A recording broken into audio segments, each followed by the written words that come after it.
Okay. Now let's talk about these WNBA coaches getting fired.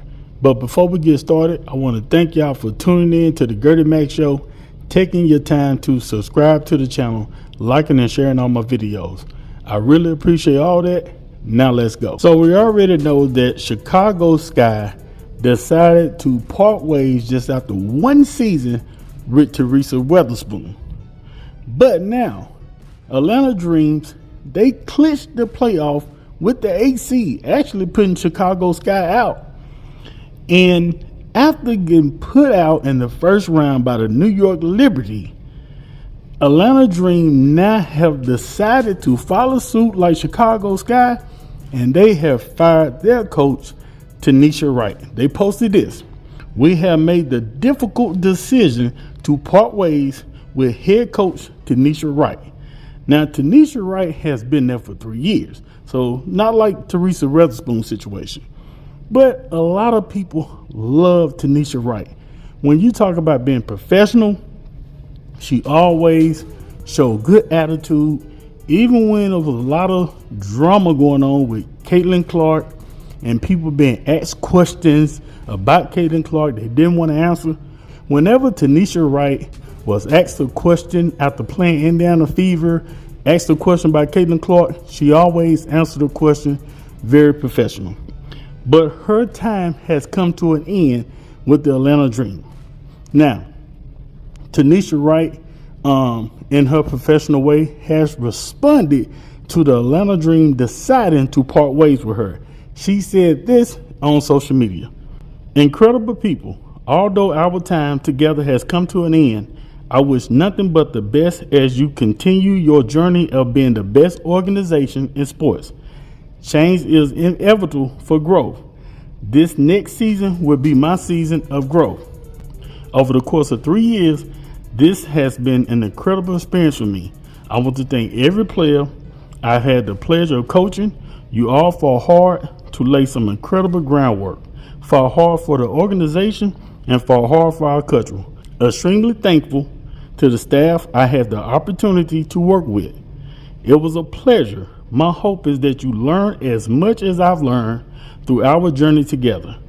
Lastly, I want to thank the Atlanta Dream organization for giving me an opportunity to lead such." Now, rumors are already starting to circulate that Teresa Weatherspoon will be hired as the next head coach for the Atlanta Dreams, giving her an opportunity to rebound her 1 year of what happened at Chicago Sky. You know, you got Angel Reese, she got double doubles like cheeseburgers. The team, I just feel like they really didn't give Teresa Weatherspoon a fair chance. And a lot of other people feel the same exact way, that how can you let her go after just 1 year? Now, a lot of people are saying, speculation, allegedly, that maybe the team was looking at it like she was showing favoritism to Angel Reese with the double doubles, and the team really wasn't connecting, and they didn't use the players the correct way, like Camila Cardoza, and they feel like some players didn't really like the way Teresa Weatherspoon coached. But when it comes to passion and loving the game, you cannot deny that she showed passion every time she spoke to those girls. Now, with coaches getting fired, people are now wondering, is Chrissy Sides going to be next? And why wasn't she first on the list to be let go?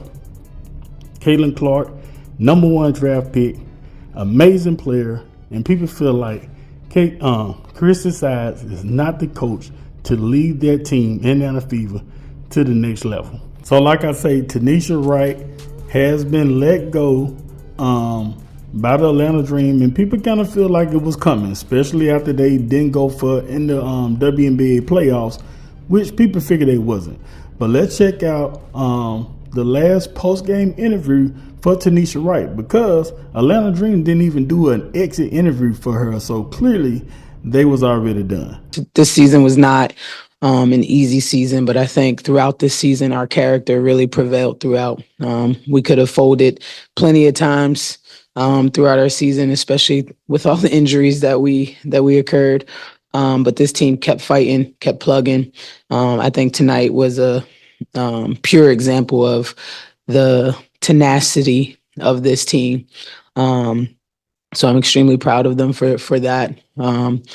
Obviously we have a core group who has been with us, and I think they were out there and they played their behinds off. So again, this was not an easy year for us. I think collectively, at the end of the day, we didn't get the job done. But I'm really proud of the character that we showed and how we persevered throughout this season. Coach, really nice season. Thank you, Doug.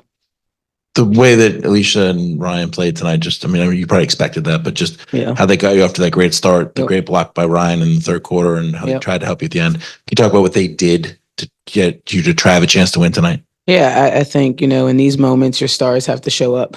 And I think that's exactly what they did. If you want to have a shot at, taking down the crown, right? New York's number one team in the league for a reason. So if you want to have a shot, you got to have your stars show up. And I think tonight, both of them came ready to play. I think they took to heart the last game and how physical New York was with them, and really put on a show tonight. So again, proud, just super proud as a coach with the performance that they displayed all year, and the perseverance and the character. Coach, congratulations on the season that you had. You. When you look at this group of the 5-person starting lineup by net rating, you guys are among the best in the league when that group was together. I wonder whether you think this is a group that's prepared to contend for a championship, or if you think there's more that needs to be done ahead of next year to get this team where it needs to be. Yeah, I'm not thinking about that, to be honest. I'm not focused on that at this moment. That's talks for, in the off season. We've had time to really reflect on this season right now. Again, I'm just a proud coach because I know for our players, for our staff, that it just wasn't an easy season for us. You go in expecting you're going to have, what you're going to have, and you don't have that, and you have to figure it out. You have to figure out a way. And I think we did that. I really do. I think we did that. I don't think our record was indicative of who we are as a team. I think we figured out a way, and we got ourselves here. No moral victories. We came up short. We didn't get the job done. But there's so many wins that came up out of this year for us. And, we got to look at those. We got to look at those dubs that we got throughout the year in a different capacity. Can I just ask you related to that? What's your most favorite small W along the way to this year? That they didn't quit.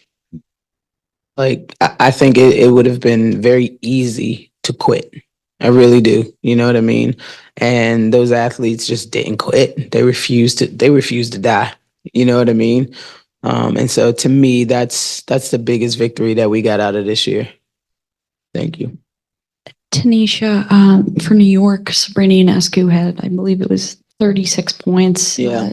You helped coach her during USAB, I know, through the camps and then the Olympics.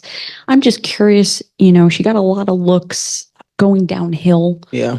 How has she been able to really alter her game to be successful in ways to, I think Sab is somebody who you can tell has put in work in terms of getting better. She's done an amazing job of not just focusing on taking threes, trying to build a different package, being somebody who's a 3-level scorer at the rim, mid-range, as well as behind the arc. Excuse me. And I think she came into the season, and honestly, I think she was one of the best guards leading up to the Olympic break. She was one of the best guards in our league. I'm shocked that she wasn't first team, to be honest, with her play this year.